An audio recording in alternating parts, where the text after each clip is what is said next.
Estos días, que parece que se ha puesto de moda llamar nazi a todo el mundo, el que se llama nazi a Elon Musk, la izquierda ha cogido la manía de llamar nazis desde Santiago Abascal hasta Donald Trump, pasando por Albert Rivera, y en definitiva, a cualquiera que no sea de extrema izquierda, quizás sea un buen momento para recordar qué fue de verdad el régimen nacionalsocialista y cómo cambió para siempre nuestra percepción de la especie humana. O quizá no tanto. El pintor austríaco llegó al poder sin ganar las elecciones, siendo el segundo partido más votado. ¿Os suena? Hizo leyes para privilegiar a algunos individuos frente a otros. No a mujeres frente a hombres, pero sí a arios frente a judíos. ¿Suena? Empezó a gobernar mediante decretos gubernamentales, quitándole todo el poder al Parlamento. ¿Os suena? Atacó la independencia del Poder Judicial hasta anularlo completamente. ¿Os suena también? Probablemente los fines sean muy distintos, pero los métodos, el control del poder guarda ciertas similitudes. La Segunda Guerra Mundial marcó sin duda un antes y un después en el equilibrio de fuerzas entre países y en las relaciones internacionales. El ascenso del Tercer Reich fue todo un desafío para el mundo libre y, por supuesto, el mundo del derecho no iba a ser distinto. ¿Se puede juzgar a un gobierno, a un país, a un régimen como si fuera una persona? ¿Cuáles fueron los responsables del exterminio sistematizado de más de 6 millones de judíos? ¿Tiene la misma responsabilidad el que organizaba los trenes de mercancías llenos de seres humanos de camino a la muerte que los propios directores de los campos de concentración? En este vídeo te voy a explicar cómo las potencias mundiales se encontraron con un problema de difícil solución a la hora de juzgar a los responsables del régimen nacionalsocialista y cómo se gestaron, se prepararon y se celebraron los juicios de Nuremberg. Comenzamos.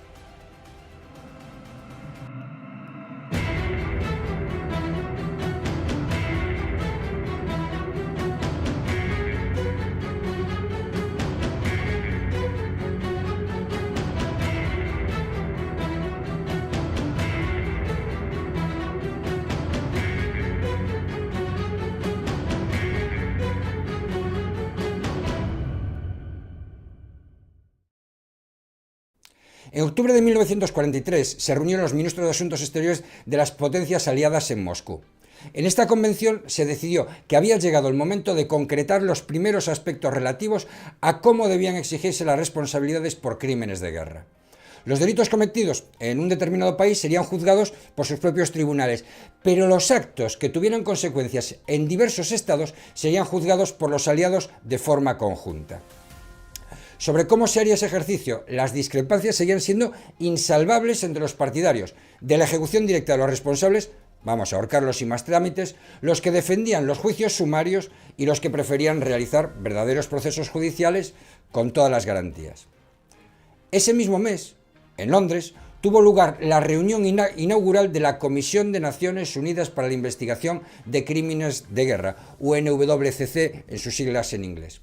El trabajo de la comisión consistió en investigar los posibles delitos cometidos por las fuerzas de ocupación, identificar en la medida de lo posible a sus autores e informar a los gobiernos afectados de los hechos que habían tenido lugar. La reciente apertura de los archivos de la comisión, que permanecieron sellados por culpa de la Guerra Fría, como no, ha podido reescribir parcialmente la historia de la persecución de los crímenes nazis. Así sabemos que la iniciativa de denunciar las atrocidades cometidas por sus ejércitos durante la Segunda Guerra Mundial partió de los países ocupados, más exactamente de sus gobiernos en el exilio, y no de las 4 potencias que más tarde monopolizaron los grandes juicios mediáticos. También sabemos que en 1943 los aliados tenían información más o menos precisa que permitía una visión de conjunto del holocausto que se estaba produciendo en los campos de concentración, y que en ese mismo año las violaciones y agresiones sexuales a mujeres y niños ya se consideraban delitos de guerra y crímenes contra la humanidad. El Consejo se enfrentaba a un problema trascendental.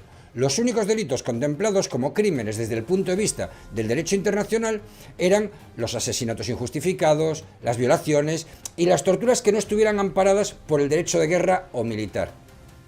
Y los criminales serían únicamente los ejecutores materiales. Por ello, si bien la mayoría de los hechos que se investigaban tenían un responsable identificado, con nombre y apellidos, en el listado de culpables que se estaba creando no aparecía ninguno de los grandes jerarcas e inspiradores del nacionalsocialismo, puesto que los principales responsables de la barbarie que se estaba produciendo, esto es, quienes daban las órdenes, no las ejecutaban. Los delincuentes de despacho nunca se manchaban las manos con la sangre de las víctimas. En resumen, Si bien se podía enjuiciar a los autores materiales de los delitos concretos cuyas denuncias llegaban a la comisión, los altos cargos del gobierno alemán y del partido nazi quedarían impunes.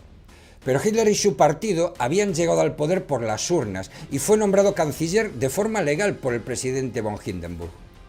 El fundamento de los decretos ley que el Führer dictó surgió a partir de un primer ordenamiento denominado Decreto del Incendio del Reichstag, gracias al cual, con el apoyo de dos vicecancilleres y con la firma del presidente von Hindenburg, se eliminaron muchas libertades fundamentales y se permitió el arresto de diputados, comunistas en su mayoría, para tener el control del Parlamento. Además, en 1933 se aprobó la Ley Habilitante, también conocida como Ley para aliviar las penurias del pueblo y el Reich, gracias a la cual Hitler adquirió la facultad de ejercer todas las funciones pertenecientes a la rama legislativa, incluso la de dictar leyes contrarias a la Constitución. Una barbaridad. Pese a que pueda parecer imposible desde una perspectiva actual, todo lo anterior se llevó a cabo con el apoyo de 441 votos a favor y solo 94 en contra, de un total de 535 parlamentarios. De hecho, la mayoría de los actos del gobierno nazi, por deplorables que parezcan, se realizó de acuerdo con las leyes alemanas dictadas conforme a la potestad del Führer, como la ley para proteger la sangre y el honor alemanes contra los judíos, la ley sobre medidas de legítima defensa, que era una impunidad retroactiva para los asesinatos producidos en la noche de los cuchillos largos, la ley de unificación, la prohibición de partidos políticos y tantas otras. Lo dicho anteriormente explica que los informes de la Comisión sobre las figuras centrales del partido nazi se limitaran a acumular afirmaciones difíciles de catalogar como delitos concretos, pues no se les podían imputar ni asesinatos, ni violaciones, ni deportaciones, que sí estaban contemplados en el derecho internacional como tales.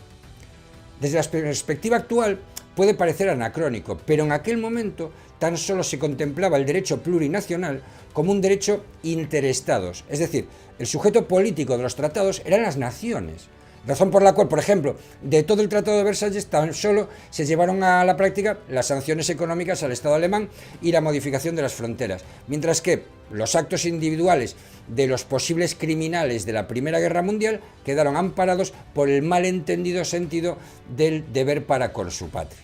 En fin.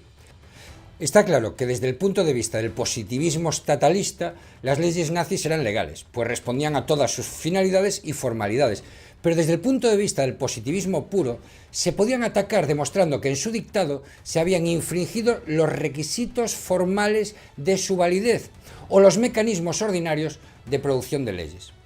Autores como Lon Fuller, pese a ser positivistas, señalaban que el derecho del régimen nacionalsocialista perdió su validez al carecer de las condiciones indispensables para la existencia del derecho, pues se habían vulnerado sus mecanismos de creación y desde luego cualquier garantía de control. Y todo ello dejando al margen su injusticia natural, que después de la guerra ya nadie discutía, ni siquiera los jueces que habían condenado a judíos, gitanos, deficientes mentales u homosexuales. Está claro que desde el punto de vista del positivismo estatalista, las leyes nazis eran legales, pues respondían a todas sus finalidades y formalidades, pero desde el punto de vista del positivismo puro, se podían atacar demostrando que en su dictado se habían infringido los requisitos formales de su validez o los mecanismos ordinarios de producción de leyes. Autores como Lon Fuller, pese a ser positivistas, señalaban que el derecho del régimen nacionalsocialista perdió su validez al carecer de las condiciones indispensables para la existencia del derecho, pues se habían vulnerado sus mecanismos de creación y desde luego cualquier garantía de control. Y todo ello dejando al margen su injusticia natural, que después de la guerra ya nadie discutía, ni siquiera los jueces que habían condenado a judíos, gitanos, deficientes mentales u homosexuales. Las constantes desavenencias que se produjeron entre los tres países que asumieron el protagonismo en el enjuiciamiento a los supuestos criminales nacionalsocialistas hicieron que las negociaciones para redactar los acuerdos que diesen base jurídica al tribunal se dilatasen más de lo debido. Así, hasta agosto del 45 no estuvieron listos, de modo que los juicios que se pretendían celebrar en septiembre hubieron de retrasarse hasta noviembre. El primer convenio, firmado por el gobierno de los Estados Unidos de América, el gobierno provisional de la República Francesa, el gobierno del Reino Unido de Gran Bretaña e Irlanda del Norte y el gobierno de la Unión de Repúblicas Socialistas Soviéticas, se limitaba a instaurar, como consecuencia del Acuerdo de Moscú de 1943, un tribunal internacional. La base normativa, Tanto el aspecto de legitimación como de competencias y de definición de los delitos y de sus responsables, incluso de las penas a aplicar, fue regulado en el Estatuto de Londres. Después de regular tanto su composición como el quórum necesario para celebrar sus sesiones, 2 representantes por cada país, un titular y un suplente, debiendo estar al menos uno de ellos en cada sesión, el aspecto más importante del estatuto es el establecimiento de los crímenes que se juzgarían, que fueron 1. Crímenes contra la paz, a saber, planificar, preparar, iniciar o librar guerras de agresión o una guerra que constituye una violación de tratados, acuerdos o garantías internacionales, o participar en planes comunes o en una conspiración para lograr alguno de los objetivos anteriormente indicados. 2. Crímenes de guerra, a saber, violaciones de las leyes o usos de la guerra. En dichas violaciones se incluye el asesinato, los malos tratos o la deportación para realizar trabajos forzados o para otros objetivos en relación con la población civil de un territorio ocupado o en dicho territorio, el asesinato, los malos tratos a prisioneros de guerra o a personas en alta mar, el asesinato de rehenes, el robo de bienes públicos o privados, la destrucción sin sentido de ciudades o pueblos o la devastación no justificada por la necesidad militar. 3. Crímenes contra la humanidad, a saber, el asesinato, la exterminación, la esclavización, la deportación y otros actos inhumanos cometidos contra la población civil antes o durante la guerra, la persecución por motivos políticos, raciales o religiosos en ejecución de aquellos crímenes que sean competencia del tribunal o que estén relacionados con ellos, constituyan o no una vulneración de la legislación interna del país donde se perpetraron. Puede parecer extraño hoy en día que no se hiciera referencia en el Estatuto de Londres al crimen de genocidio, pero se explica porque en aquel momento aún no existía como categoría jurídica. Su definición fue obra del abogado judío-polaco Raphael Lemkin, y es cierto que su inclusión como delito en el estatuto habría sido un buen homenaje a las víctimas del pueblo hebreo, puesto que desde que Lemkin se exilió en Estados Unidos en el 39, huyendo de la persecución nazi, trató de crear conciencia de lo que se estaba pasando, sobre todo en su libro El poder del eje en la Europa ocupada. Una obra en la que se utiliza por primera vez el término genocidio, que viene del griego, ¿no? Geno, raza o tribu, y latín cidere, matar. Pero no fue hasta el 46 cuando en un documento de la ONU apareció por primera vez el término como definición de un crimen contra la humanidad. Después de establecer los delitos a enjuiciar, los artículos 7 y 8 del Estatuto fijaban la responsabilidad personal del individuo por sus actos, una novedad frente a la tradicional responsabilidad del Estado, sin que pudiera exonerarle ni su cargo ni el principio de obediencia debida, sin perjuicio de que esta última circunstancia sí pudiera de algún modo considerarse un atenuante.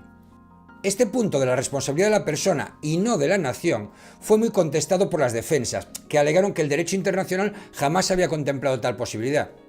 Pero aunque nunca se había establecido una sanción a los ciudadanos en caso de guerra, sí existían precedentes en convenios multinacionales contra individuos por actos concretos, como en los casos de piratería, espionaje, de bloqueo y de crímenes de guerra. Es lógico pensar que, dado que el derecho internacional regula relaciones entre estados, sean precisamente estos los principales protagonistas y acaparen todas las referencias, incluso en materia de infracciones y sanciones. Sin embargo, esto no anula la conclusión de que son las personas y no los estados los que utilizan los mecanismos de mando para vulnerar los principios y las normas del derecho internacional. El juicio. Durante el mes de enero del 45, el Führer, que un día hizo temblar a medio mundo y cuyas tropas ocuparon a sangre y fuego todo el territorio que va desde el sur de Francia hasta las puertas de San Petersburgo y desde el norte de África hasta el océano Ártico, pasó de brillar en el cielo a enterrarse bajo tierra en el búnker de la Cancillería, desde donde contempló durante los meses que siguieron cómo el Tercer Reich desaparecía como arena entre sus dedos. Arrojando soldados, que era el único potencial armamentístico que les sobraba, a la muerte como si de simples muñecos se tratase. El ejército ruso pugnaba en una carrera frenética con los otros aliados por ser los primeros en tomar Berlín. Como ya te he dicho, el número de bajas soviéticas nunca ha sido reconocido. El 22 de abril, durante una reunión con su Estado Mayor, se informó al Führer de que la guerra estaba perdida. Y tras hacer salir a los mandos y quedarse solo con sus más allegados, entró en un estado tal de histeria que le llevó a sufrir una crisis nerviosa. Lo visteis en la película El hundimiento, ¿verdad? Pues tras esto consultó a su médico sobre la mejor manera de suicidarse. El día 28 de abril, con el ejército ruso ya en la ciudad, fue informado del intento de Himmler de pactar con la Cruz Roja una rendición, lo que Hitler interpretó como una traición, y de cómo los partisanos habían capturado y ejecutado para exponer públicamente su cadáver a Benito Mussolini, que lo colgaron en una gasolinera y tal. De modo que decidió que ese no sería su final. El 29 de abril contrajo matrimonio con Eva Braun y el 30 ambos se suicidaron. En su testamento político, Hitler había nombrado como su sucesor en el cargo de Führer al almirante Karl Dönitz, que asumió el mando el 30 de abril, y tras comprobar que la derrota era inevitable, intentó por todos los medios ganar un poco de tiempo para que tanto los ciudadanos berlineses como sus soldados, que huían de la zona ocupada por Rusia, pudiesen rendirse a las tropas británicas o a las norteamericanas. Pero el acuerdo entre los aliados, que todavía confiaban plenamente en la Unión Soviética, fíjate tú, era total. No se aceptarían condiciones ni siquiera en lo relativo al ejército al que se entregarían, por lo que se rechazaron todos los intentos de rendición selectiva. El 2 de mayo se produjo el armisticio de las tropas germanas en Italia y en la ciudad de Berlín. En el norte de Europa la rendición se produjo el día 4 y 3 días después, el 7, en el norte de Francia. En todos los casos se exigió que la capitulación fuera total y sin condiciones. Esta entrega de la Wehrmacht legitimó el hecho de que las potencias aliadas pudiesen actuar durante un tiempo sobre el territorio alemán como gobierno soberano. Pero dado que pronto surgieron discrepancias entre los cuatro vencedores, en lugar de ejercer su mando de forma coordinada, decidieron repartirse el territorio. Así, Alemania pasó a dividirse en 4 zonas de ocupación, una por cada potencia aliada, e incluso su capital, que se encontraba en zona rusa, fue dividida en 4 sectores, con lo que muy pronto la relación entre los anteriores socios pasó a ser de claro enfrentamiento. Sin embargo, era necesario mostrar una imagen de unidad, aunque solo fuera por un tiempo, para que el mundo los viera como paladines de la justicia. Los preparativos. Tanto la iniciativa para la celebración del juicio como el protagonismo casi total en el mismo fueron asumidos por los Estados Unidos. El personal aportado por los norteamericanos ascendía a más de 200 personas, mientras que los británicos apenas llegaban a 40. Las negociaciones para fijar el pacto y el estatuto del tribunal avanzaban lentamente y, mientras tanto, se negociaban otros aspectos como la naturaleza del tribunal, el listado de acusados e incluso la ciudad donde se celebraría el proceso. Sobre este último punto, pronto cobró fuerza la candidatura de Nuremberg. Que allí fuera donde se habían celebrado las asambleas del partido nazi y donde se firmaron las leyes del 34 contra los judíos, no influyó en la elección de esa ciudad. El motivo principal fue que su Palacio de Justicia había sobrevivido a los bombardeos y contaba además con una cárcel anexa y segura que podía albergar a los acusados. La otra opción era Berlín, pero es que estaba en zona rusa, y aunque todavía no se escenificase, la Guerra Fría ya estaba comenzando. El tema de la seguridad era clave y se invirtieron muchos esfuerzos, tanto materiales como personales, en su buen funcionamiento. Si en un primer momento algunos de los dirigentes y de los mandos militares detenidos no eran conscientes de su situación, la verdad es que pronto se dieron cuenta de lo que les esperaba. Un ejemplo gráfico fue Göring, que se entregó al mando aliado acompañado de su ayudante y llevando consigo un ingente número de maletas al más puro estilo de una excéntrica actriz de cine. Durante un tiempo, de hecho, fue confinado en una lujosa residencia, hasta que en una rueda de prensa en el jardín de su alojamiento, los periodistas le preguntaron si era consciente de que iba a ser juzgado por crímenes de guerra. Su rostro acusó el golpe, y a los pocos días fue llevado a un centro de interrogatorio donde se le retiraron sus pertenencias y se le realizó una exploración corporal completa, cavidades incluidas. Poco antes, Himmler se había suicidado mientras estaba detenido, ingiriendo la cápsula de cianuro que tenía escondida en sus encías.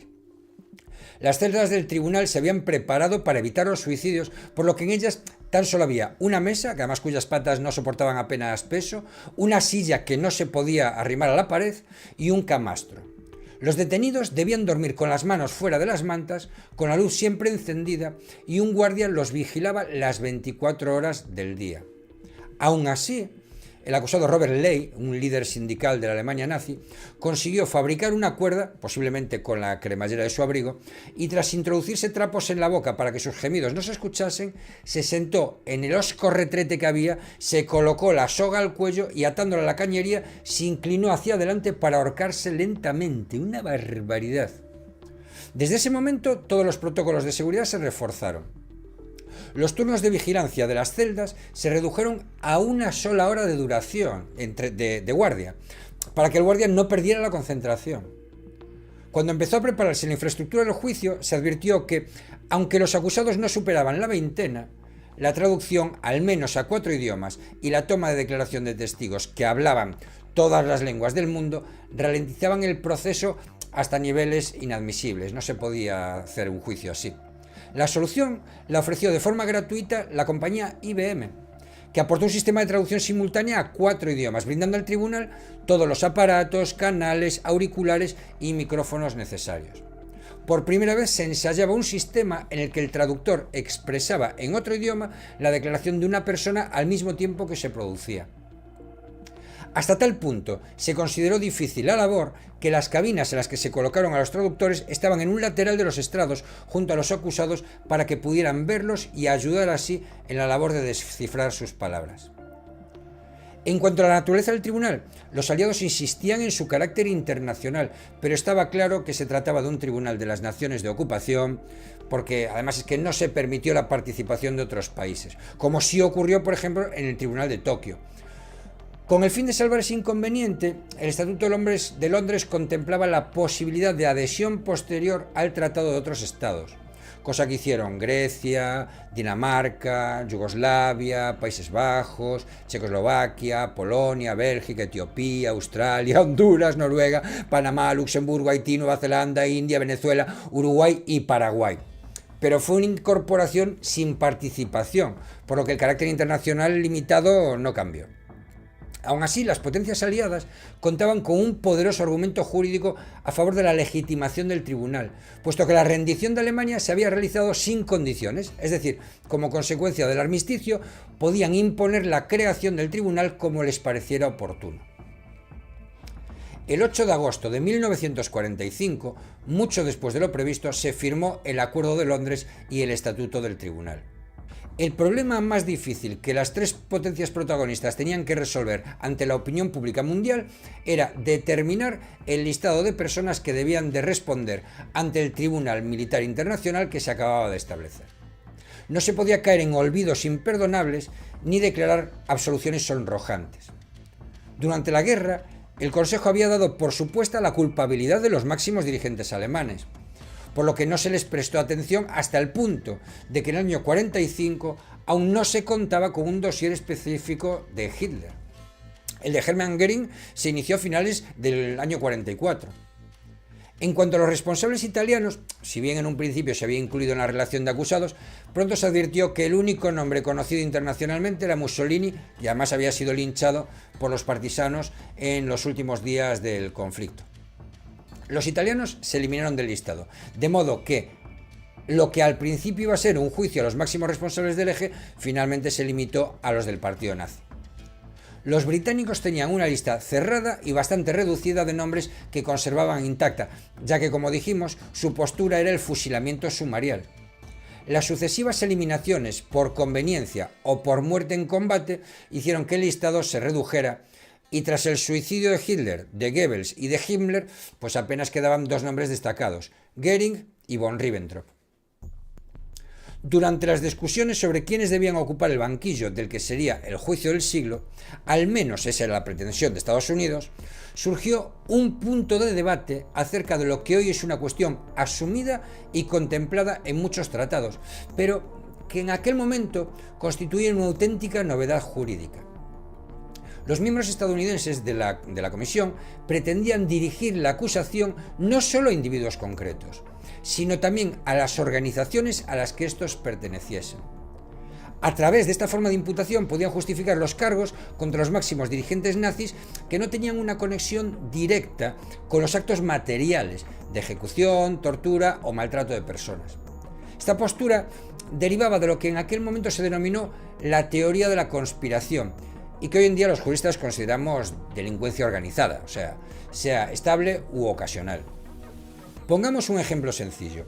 En la ejecución planificada de un atraco a un banco, lo normal es que entre los diferentes participantes exista un reparto de papeles, ¿no? Unos vigilarán, otros actuarán de conductores, otros entrarán en la entidad, y el éxito de la acción dependerá de que cada uno de ellos ejecute correctamente su papel. Desde el punto de vista del derecho penal y a efectos de responsabilidad criminal, tan partícipe es en un robo con violencia en establecimiento abierto el que entra en la entidad como el que permanece en el vehículo para facilitar la huida. Esto es así porque todos están de acuerdo en la forma de ejecutar la acción y cualquiera de ellos puede ponerle fin, abandonando el escenario del crimen e impidiendo que el plan se lleve a cabo. Es lo que se denomina dominio de la acción.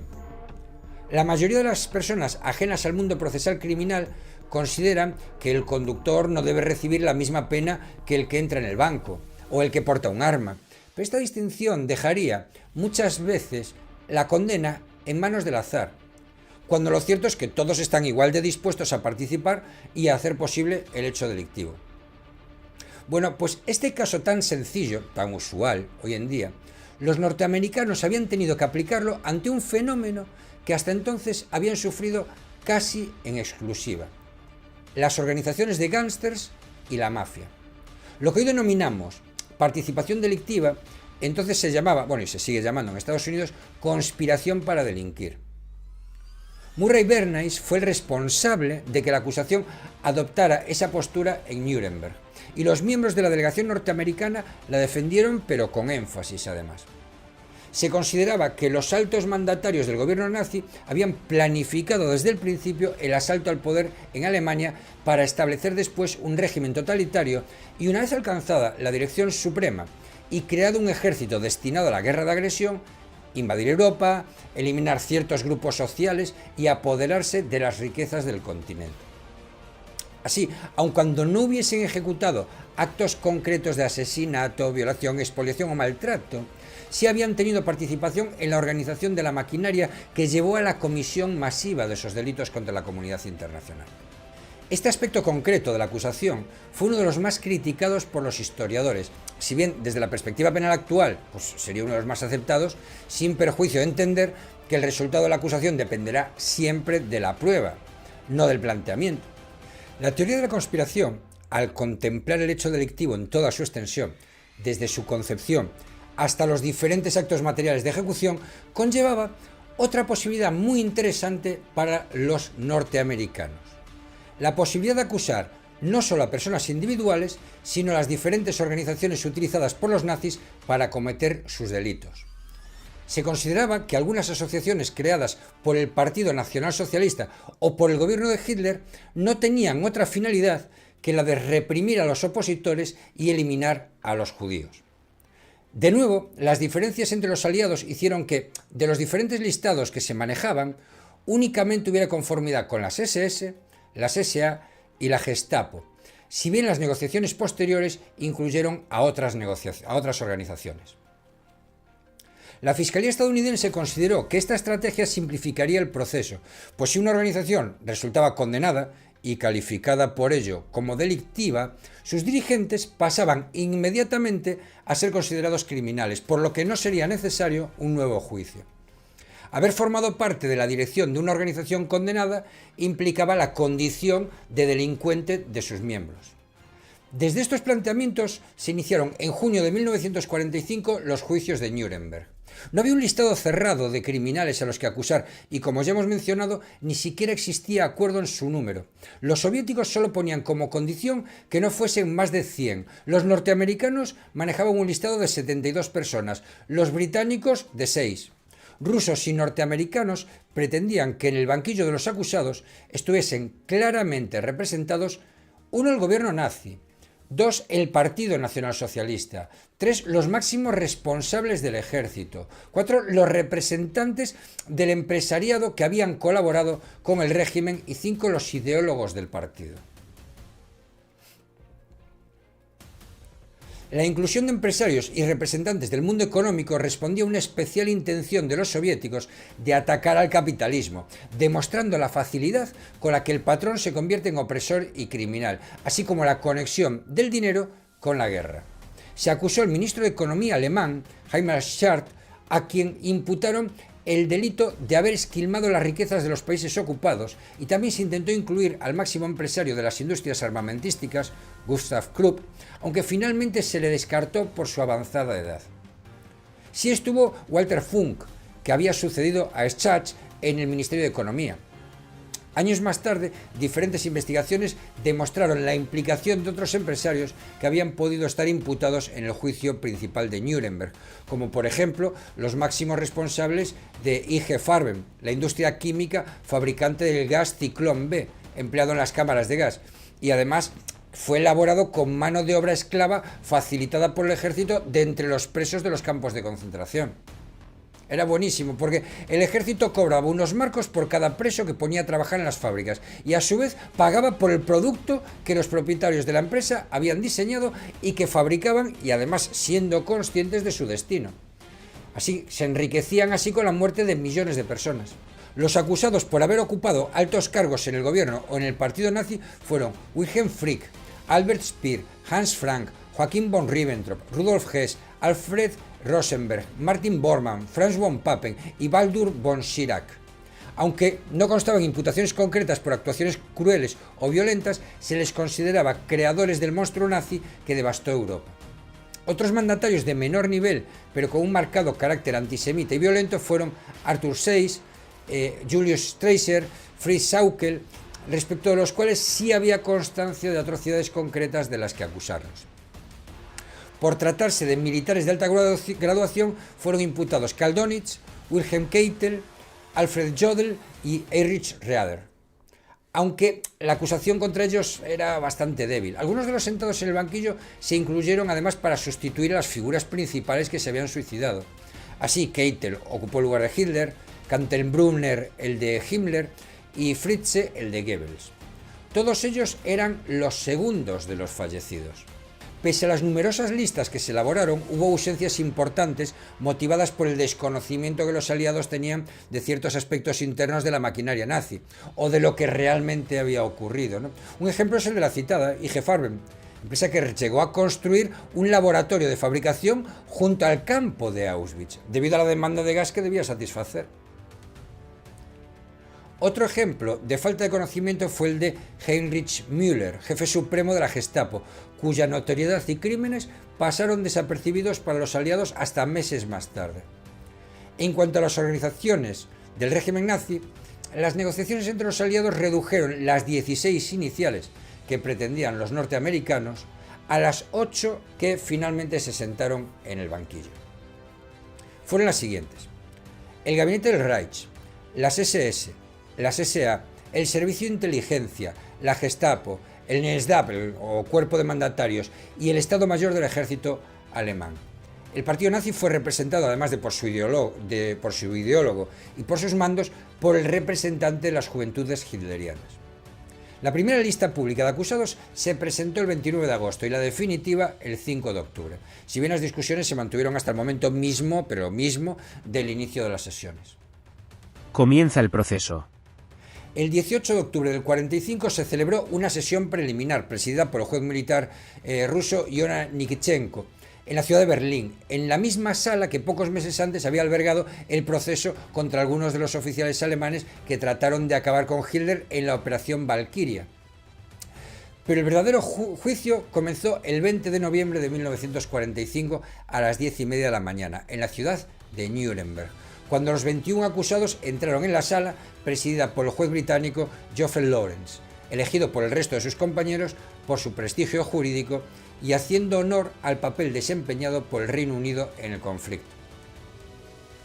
Del listado de 24 acusados se había retirado el nombre del ya citado Gustav Krupp, Robert Ley se había suicidado y Martin Bormann no había podido ser detenido y se le juzgaba en ausencia.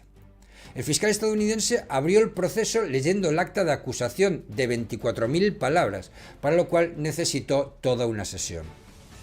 El segundo día, el letrado de Göring presentó una moción con la que intentó invalidar todo el juicio. Su argumentación se basaba en el ya mencionado principio, ¿no?, del nullum crimen, nulla pena sine lege, y tras un análisis de las leyes internacionales en vigor, concluyó que ninguna de ellas contemplaba una sanción para el caso de guerra de agresión, ni para los estados ni para los individuos. Además, impugnó la validez del tribunal por carecer de carácter internacional. Dijo, los jueces de este tribunal de hecho proceden solamente de los estados que durante la guerra estuvieron del otro lado de las trincheras. Así la parte se convierte en el todo, autora de los cargos de la ley penal, acusadora y juez. El tribunal se limitó a desestimar la moción, señalando que explicaría su rechazo en la sentencia. A continuación, los acusados fueron preguntados uno a uno si se declaraban culpables o inocentes. El primero en responder fue Hermann Göring, que pretendió pronunciar un alegato, pero fue interrumpido por el presidente, que le exigió: usted limítese a contestar. Contrariado, se declaró inocente, al igual que el resto de los acusados. Durante los primeros días, los norteamericanos expusieron la parte de los cargos que les correspondía. El 26 de noviembre la atención se centró en la acusación de haber preparado una guerra de agresión. Fue entonces cuando se citó una de las pruebas principales para la acusación de conspiración, el Memorándum Hossbach, un acta que un jefe de la Wehrmacht había hecho de una reunión secreta mantenida el 5 de noviembre de 1937 entre Hitler y sus más estrechos colaboradores como Göring o Raeder, y en presencia del ministro de Asuntos Exteriores Konstantin von Neurath, en la que se plasmaban por escrito los planes de ocupación de Europa por los alemanes. Los acusados no se sentían en modo alguno en peligro por tales acusaciones, e incluso cuando se mostraron imágenes de la ocupación de Austria o de Checoslovaquia, llegaron a mostrar su entusiasmo al recordar tiempos mejores. El Memorándum Hossbach supuso un importante revés para la defensa de los acusados. Desde el punto de vista histórico, parecía difícil aceptar que la actuación de Alemania había respondido a un plan preconcebido de Hitler. Más bien parecía fruto de una serie de decisiones tomadas sobre la marcha por una mente muchas veces errática, pero disponer del acta de una reunión en la que se planificaban diferentes estrategias para que Alemania consiguiera, mediante invasiones relámpago, su Lebensraum, su espacio vital, a costa de los países vecinos, supuso un misil en la línea de flotación precisamente donde las defensas creían tenerlo más fácil. Tampoco parecía que el ascenso de los nazis al poder hubiese sido acompañado por algún plan antisemita.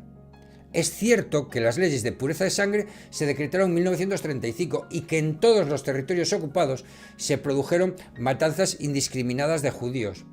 Pero no fue hasta enero de 1942 cuando tuvo lugar la reunión genocida a las orillas del lago Wannsee, en la que se acordó lo que se denominó solución final o puesta en funcionamiento de los campos de exterminio bajo el mando de las SS. Algunos historiadores consideran que el diseño de los campos, de las cámaras de gas y de los crematorios fue anterior y que esa reunión, que solo duró 90 minutos, tan solo sirvió para colocar todo el entramado asesino bajo la dirección de las SS. Durante esos primeros días del proceso, pese a los sólidos argumentos con que contaban, las acusaciones parecieron confusas, pasando de un punto a otro sin orden alguno, porque el juicio parecía decantarse extrañamente a favor de los acusados. Pero el octavo día se proyectó la película grabada en los campos de concentración. Poco más de 45 minutos de crudísimas imágenes que reflejaban lo que los norteamericanos habían encontrado en los campos de exterminio. Para muchos de los presentes, incluidos algunos acusados, era la primera vez que tenían conocimiento de las atrocidades nazis, y el silencio, las lágrimas e incluso los sollozos aparecieron con nitidez en la sala. La reacción de los acusados fue bastante dispar. Algunos como Streiter o Hess negaron la veracidad de la película. Otros como Fritzsche, Schanz o Funk se mostraron más afectados, y el último incluso rompió a llorar. Otros se taparon la cara y se negaron a mirar. Göring pidió silencio entre los que a su lado murmuraban. A partir de ese momento todo parecía indicar que el juicio terminaría en condena, pues semejante atrocidad de verdad no podía quedar impune.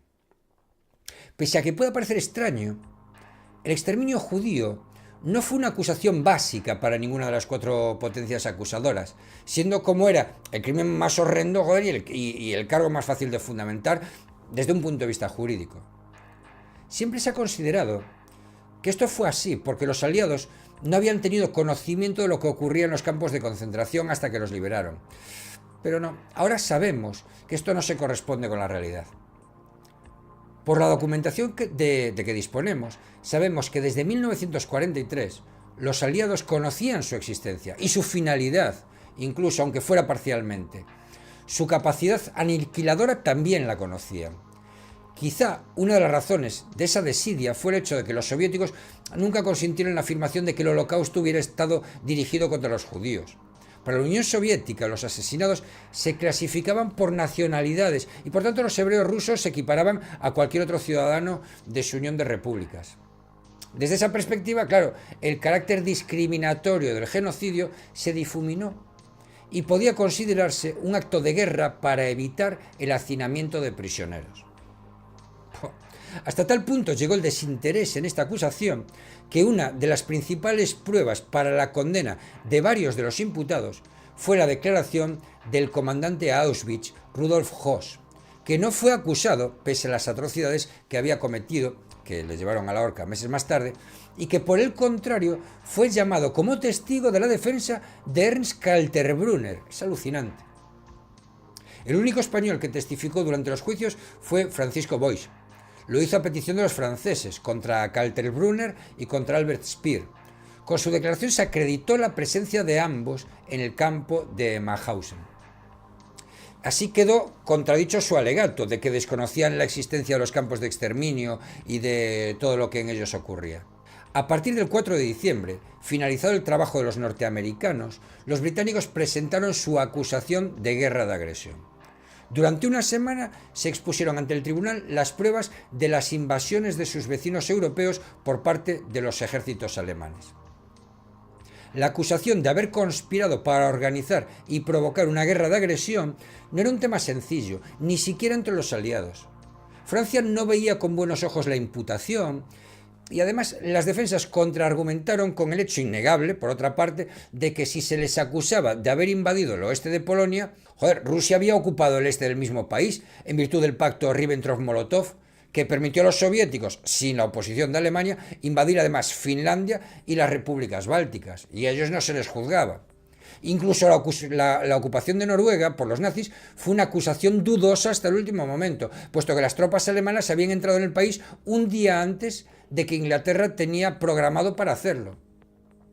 Pese a todas esas contradicciones, al menos morales, se acusó a Alemania de incurrir en guerra de agresión no justificada con 12 países, que fueron Austria, Checoslovaquia, Polonia, Dinamarca, Noruega, Holanda, Bélgica, Luxemburgo, Francia, Yugoslavia, Grecia y la Unión Soviética.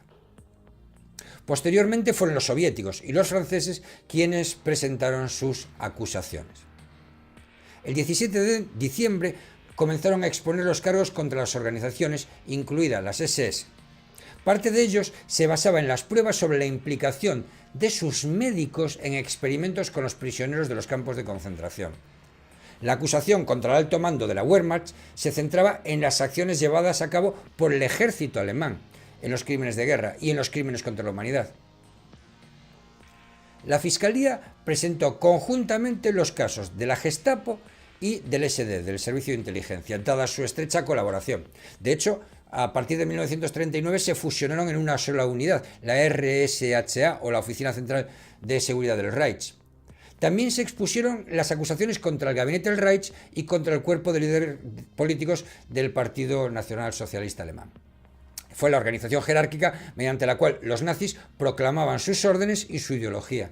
Esta parte del juicio fue la más tediosa, pues alargó demasiado la explicación detallada de los organigramas y de las jerarquías nazis. La acusación por crímenes de guerra y la violación de las leyes y costumbres de guerra también causó problemas a los fiscales.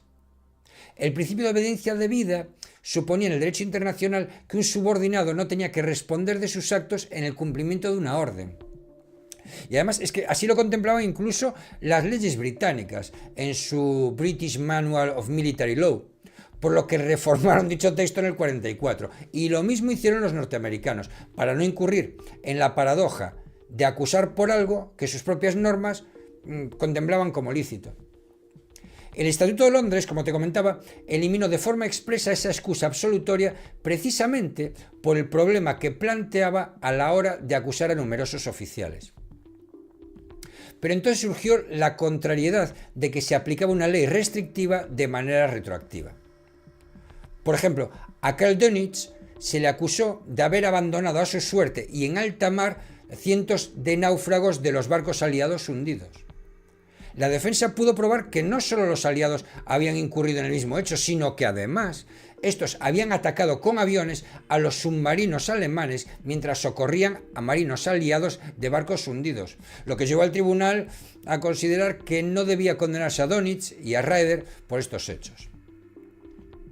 El juez norteamericano fue aún más lejos y llegó a afirmar que la guerra en el mar realizada por los alemanes había sido más limpia que la de los aliados. Sin embargo, sí se llegaron a probar algunas ejecuciones de prisioneros no justificadas y contrarias a las normas de la guerra, lo que motivó su condena, claro. Las pruebas que presentaron los aliados para acreditar los hechos sostenidos en las acusaciones fueron de tres tipos. En primer lugar, estaban las pruebas documentales. La burocracia germana, meticulosa y ordenada, había permitido incautar millones de escritos que reflejaban con una frialdad pasmosa muchos de los hechos de los que se acusaba a los sentados en el banquillo. Todo se registraba, incluso los asesinatos. La gravedad del contenido de algunos de esos informes hizo que los autores negasen su firma, cosa que evidentemente el tribunal no creyó. Ese fue el caso de Göring, que después de negar que conociese la existencia de los campos de concentración, tuvo que enfrentarse a un escrito que recogía una orden suya, firmada por él, dando indicaciones a las SS para que procedieran a ejecutar la solución final, el exterminio judío. Pero el exceso de documentación incautada terminó suponiendo un problema. Ya te he dicho antes que al no tener claro cómo iba a ser el juicio, la comisión se limitó durante mucho tiempo a un trabajo burocrático, ¿no?, de archivo, de forma que los dosieres enviados durante la guerra y los que se incautaron después carecían de orden. Dicho de otro modo, no se habían sistematizado de acuerdo con la acusación, pues esta se decidió en el verano de 1945. Por eso, la Fiscalía únicamente dispuso de 2 o 3 meses para consultar cientos de miles de documentos, por lo que algunos de los más importantes se encontraron tiempo después. En el caso de las defensas, los informes, y no todos tampoco, se pusieron a su disposición solamente un mes antes del juicio. En algunos casos, ese límite de tiempo no les perjudicó, puesto que, como autores de los mismos, los acusados los conocían mejor que los aliados, y además sabían cómo localizarlos rápidamente. En segundo lugar, estaban las pruebas gráficas. Tanto las fotografías como las películas que se aportaron eran de dos tipos. Por un lado, estaban las realizadas por los ejércitos de liberación para dejar constancia de las atrocidades que encontraron en los campos, y por otro, las llevadas a cabo por los propios asesinos como recuerdo, que era increíble esto. Algunos responsables de los grupos de exterminio plasmaron en cientos de fotografías sus atrocidades. Incluso organizaron un concurso para elegir qué instantáneas reflejaban mejor el rostro de una persona en el instante previo a la muerte. Se hacían concursos de esas cosas, ¿no?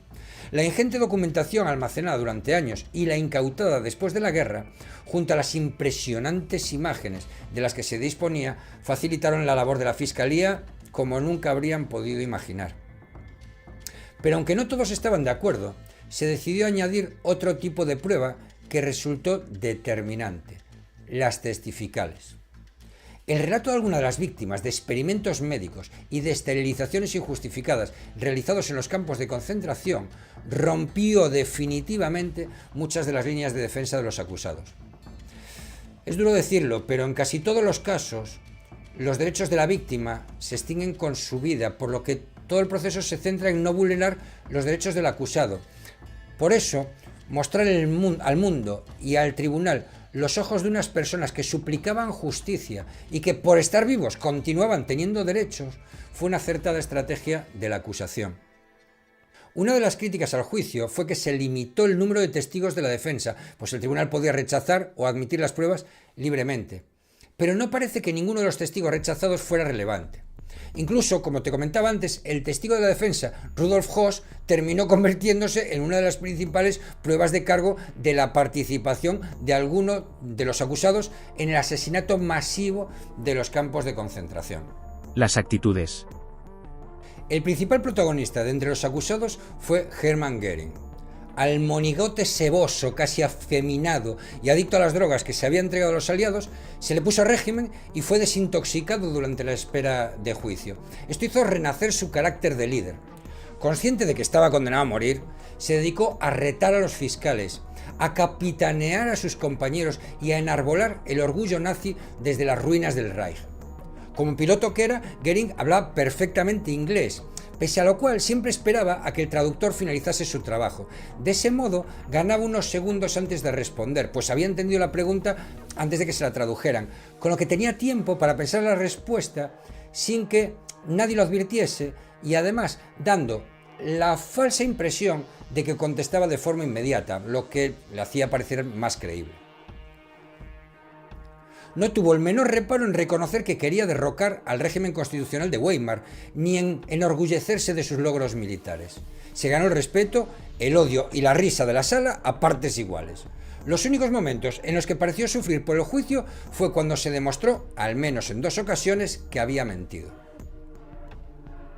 Rudolf Hess permaneció todo el juicio en actitud errática, como oído, y durante la lectura de la acusación estuvo haciendo dibujos en un papel. En algunas ocasiones sus farfulleos fueron recriminados por Göring, que estaba a su lado. Debía declarar después de este, pero se le postergó al considerar que había perdido gran parte de la memoria. Los soviéticos estaban seguros de que Hess había pactado con los ingleses, pues no en vano había sido capturado en Escocia en mayo de 1941, en un viaje que todavía sigue sin explicación. El tío, aficionado al esoterismo y a la adivinación, Hess declaró en el juicio que se encontraba bien y que solo tenía lagunas de memoria.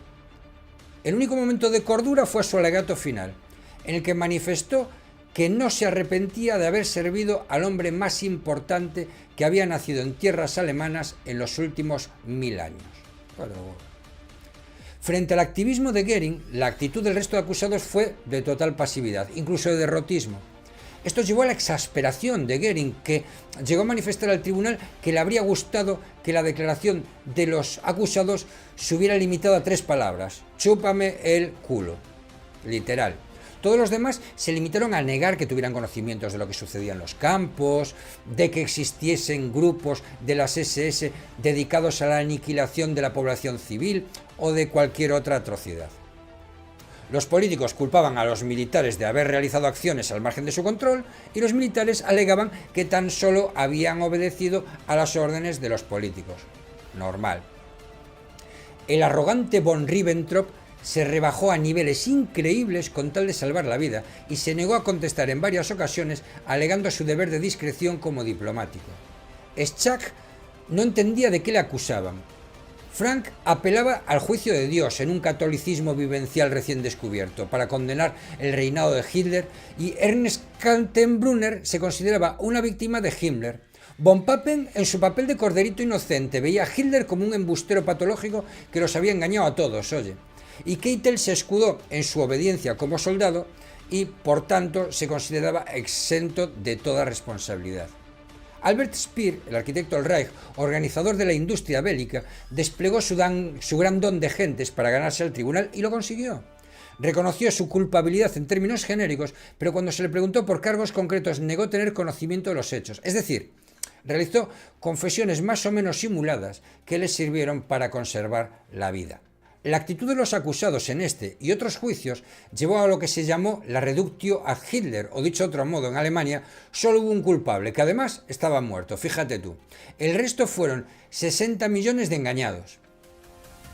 Durante el juicio, la labor de los jueces intentó ser lo más neutral posible, lo que en algunos casos desconcertó a los fiscales, que habían dado por supuesto que los magistrados mantendrían una actitud severa con los acusados.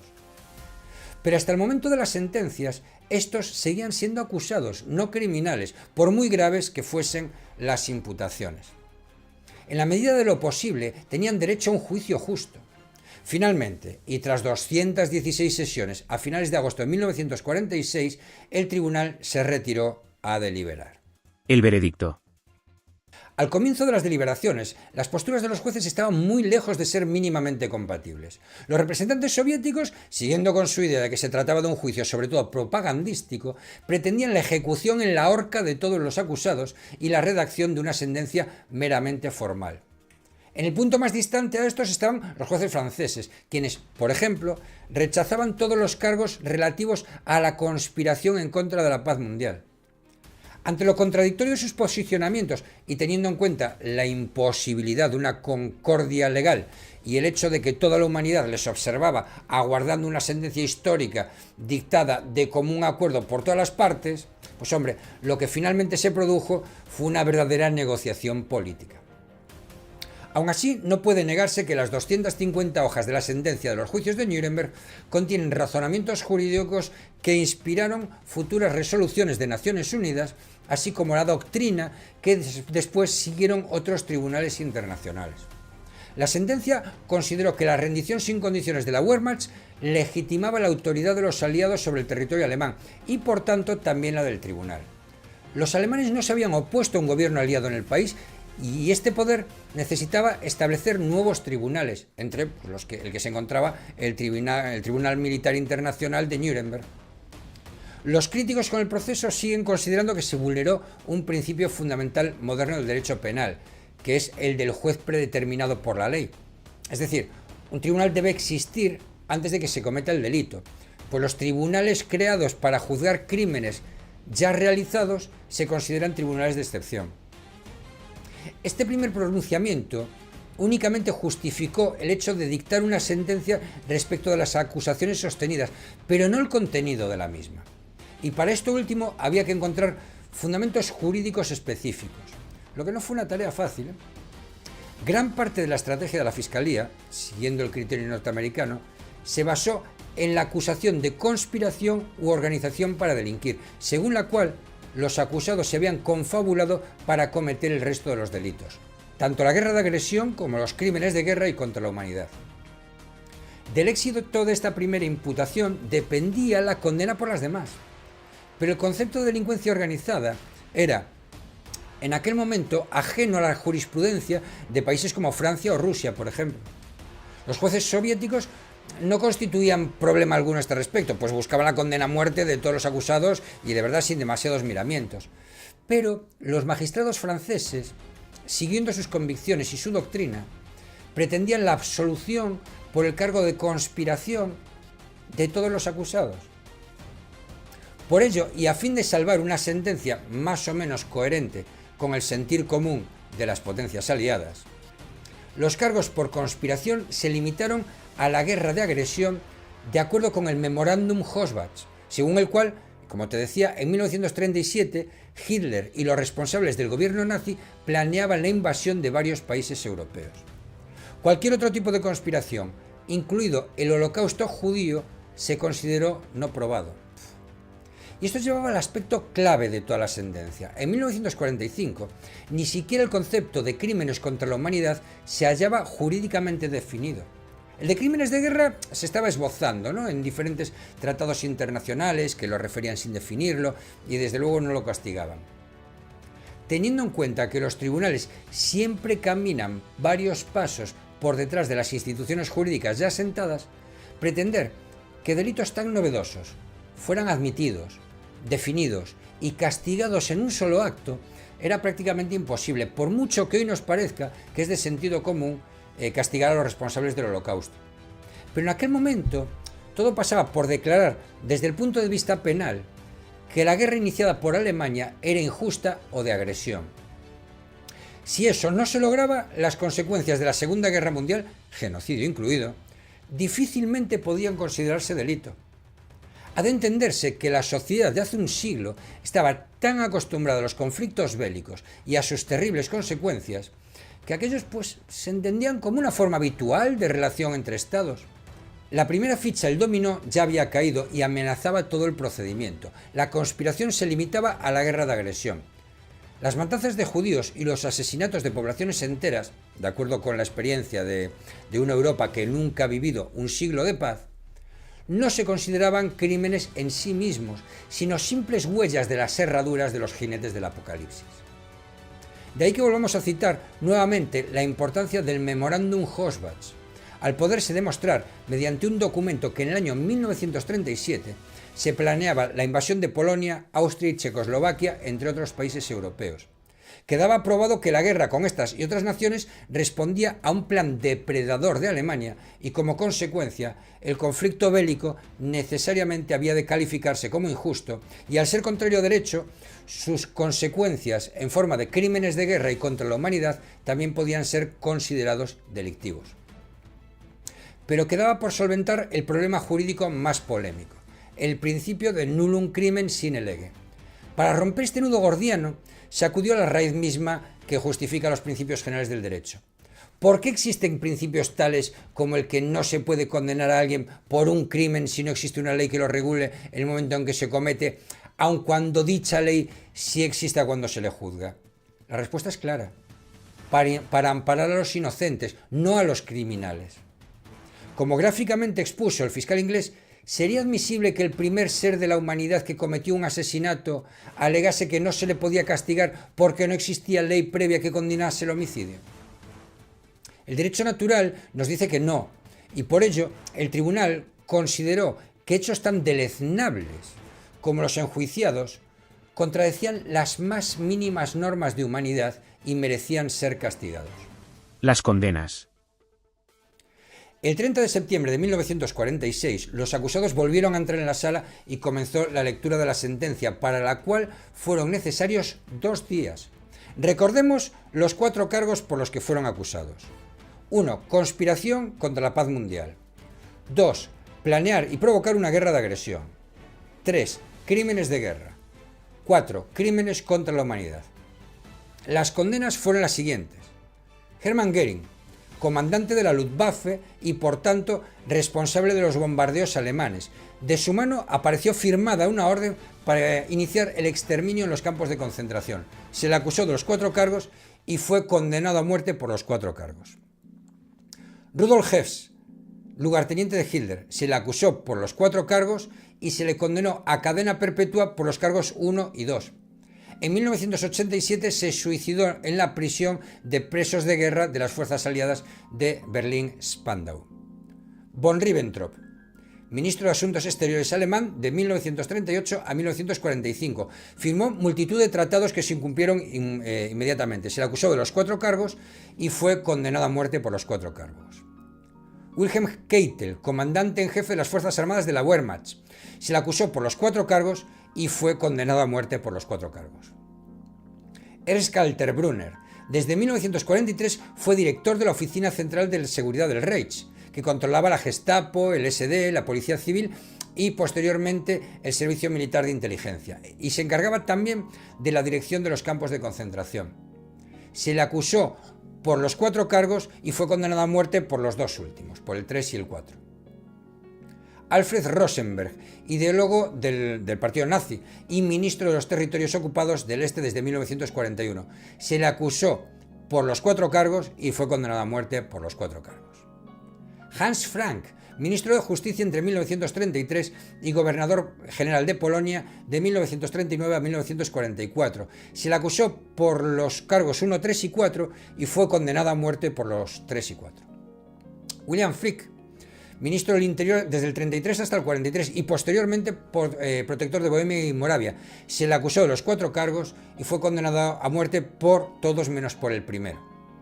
Hans Fritzsche, editor del semanario Der Stürmer y pilar del movimiento antisemita durante los años 30. Se le acusó por los cargos 1, 3 y 4, se le declaró inocente, aunque fue sometido a 9 años de trabajos forzados como parte del proceso de desnazificación.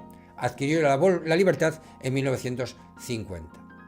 Walter Funk, ministro de Economía desde el 37 hasta el 45, se le acusó por los 4 cargos y fue condenado a cadena perpetua, aunque fue puesto en libertad por enfermedad en el 57.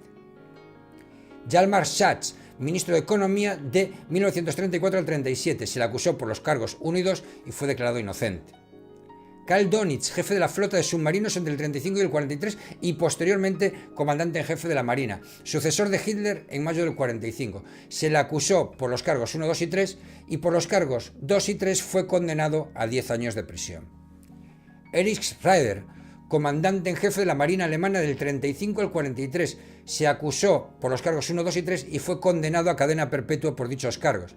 Fue puesto en libertad en 1995 por motivos de enfermedad. Baldur von Schirach, jefe de las Juventudes Hitlerianas del 33 al 40. Se le acusó por los cargos 1 y 4 y fue condenado a 20 años de prisión por el cargo 4. Fritz Sauckel, plenipotenciario para la movilización de mano de obra desde 1942 hasta el 45. Se le acusó por los 4 cargos y fue condenado a muerte por los cargos 3 y 4. Alfred Jodl, jefe del Estado Mayor de Operaciones del 39 al 45. Se le acusó por los cargos 1, 2, 3 y 4, por los 4, y fue condenado a muerte por los 4. Franz von Papen, canciller de Alemania en 1932 y vicecanciller del 33 y 34. Se le acusó de los 2 primeros cargos y fue declarado inocente. Arthur Seyss-Inquart, canciller de Austria, vicegobernador de Polonia del 39 al 40 y comisario del Reich en los Países Bajos del 40 al 45. Se le acusó de los 4 cargos y fue condenado a muerte. Albert Speer, ministro de Armamentos y Producción Bélica desde el 42. Se le acusó de los 4 cargos y fue condenado a 20 años de prisión por los cargos 3 y 4. Konstantin von Neurath, ministro de Asuntos Exteriores del 32 al 38 y protector de Bohemia y Moravia de 1939 al 1941. Se le acusó por los 4 cargos y fue condenado a 15 años de prisión por los cargos, aunque fue puesto en libertad en 1954 por enfermedad. Hans Fritzsche, jefe del Departamento de Prensa Nacional del Ministerio de Propaganda del 38 al 42 y jefe del Departamento de Radiodifusión del 42 al 45. Se le acusó de los cargos 1, 3 y 4 y fue declarado inocente. Martin Bormann, jefe de la Cancillería del partido en sustitución de Rudolf Hess, fue juzgado en ausencia. Se le acusó de los cargos 1, 3 y 4 y fue condenado a muerte por los cargos 3 y 4. Robert Ley, líder del Frente de Trabajo Alemán, se le acusó de los 4 cargos y se suicidó en la prisión de Nuremberg el 26 de octubre del 45. Gustav Krupp von Bohlen, presidente de las empresas Krupp, se le acusó de los 4 cargos y se le condenó a 12 años de prisión y se confiscó la fortuna familiar íntegra. En cuanto a las organizaciones acusadas, fueron calificadas de criminales la Gestapo, las SS y la autoridad jerárquica del partido nazi, siendo absueltas las secciones de asalto del partido nazi, el mando superior de las Fuerzas Armadas, el Estado Mayor y el Gabinete del Reich. Luces y sombras. Los críticos con el proceso de Nuremberg suelen enfocar sus ataques o bien desde la ideología política contraria a las 2 grandes potencias que protagonizaron el proceso, Estados Unidos y la Unión Soviética, o bien desde los conceptos jurídicos entendidos en sentido estricto. Está claro que sea cual sea la perspectiva desde la que se analice el juicio, se apreciarán defectos y posturas discutibles, pero nunca se podrá negar el enorme esfuerzo realizado especialmente por los jueces que presidieron el tribunal. Se trataba de dar una respuesta distinta a la simple venganza y al mismo tiempo de fijar con objetividad los hechos que hubieran acontecido durante el conflicto bélico. Así, frente a los fusilamientos sumarios que se pretendían, nos encontramos con condenas y absoluciones razonadas de la mejor manera posible, aun cuando no se compartan los criterios. Pero ya he dicho que el derecho no es una ciencia exacta. Frente a los que esperaban la condena a muerte de todos los acusados, la mayoría de la opinión pública sin ir más lejos, los magistrados demostraron valentía absolviendo a 3 acusados y no condenando a muerte a varios. Pero como todo primer paso, tímido y cauteloso, el tribunal se quedó muy corto y perdió una magnífica oportunidad de sentar precedente como Tribunal Penal Internacional, puesto que algunos hechos que se pusieron a debate por parte de la acusación deberían haber tenido una respuesta expresa en la sentencia y no lo tuvieron. Vamos a ver un ejemplo. En contra del criterio de las restantes fiscalías, los soviéticos insistieron en acusar a los mandos alemanes de la masacre de Katyn, en la que fueron ejecutados casi 22.000 oficiales, dirigentes e intelectuales polacos. En el juicio se demostró que los alemanes eran inocentes y que la masacre había sido cometida por el NKVD ruso. El tribunal no se pronunció al respecto y se limitó a absolver de las acusaciones. ¿Solo era delito la masacre si había sido cometida por el ejército alemán? No. Y en la sentencia debería haberse instado al menos a que se investigase y castigase el hecho. Este silencio le resta credibilidad al tribunal y resalta nuevamente su condición de jurado de vencedores. Finalizado el primer juicio, los norteamericanos continuaron en solitario con otros 12 juicios más. Médicos, juristas y diferentes colectivos fueron sometidos al análisis de la ley que se estaba creando ante la apatía del resto de aliados. Y pronto, bruscamente, la Guerra Fría puso fin a los procesos. Todos los buenos propósitos con los que se creó el Tribunal Militar Internacional se desvanecieron en cuanto los intereses individuales de cada potencia se vieron en peligro. Los proyectos para constituir una Corte Penal Internacional, con competencias para juzgar crímenes de guerra, se dejaron a un lado y no fue hasta 1998 cuando finalmente se creó, mediante la firma del Estatuto de Roma, aunque con la postura contraria de Estados Unidos, que desde entonces ha tratado de bloquear su funcionamiento, pues los norteamericanos no están dispuestos a ver a ninguno de sus soldados sentados en el banquillo de los acusados por crímenes de guerra. Y en definitiva, no podemos mirar algo que pasó hace casi un siglo con los ojos de hoy en día. Ni tenían los mismos medios técnicos, ni tenían tan desarrollado el derecho penal internacional como está a día de hoy. En definitiva, fue un gran primer paso, insuficiente probablemente, pero que nos ha traído hasta donde estamos hoy. Espero que te haya gustado el vídeo. Si es así, dale like, compártelo y suscríbete al canal, y te dejo aquí otro vídeo que espero que sea de tu interés. Un saludo y hasta otra.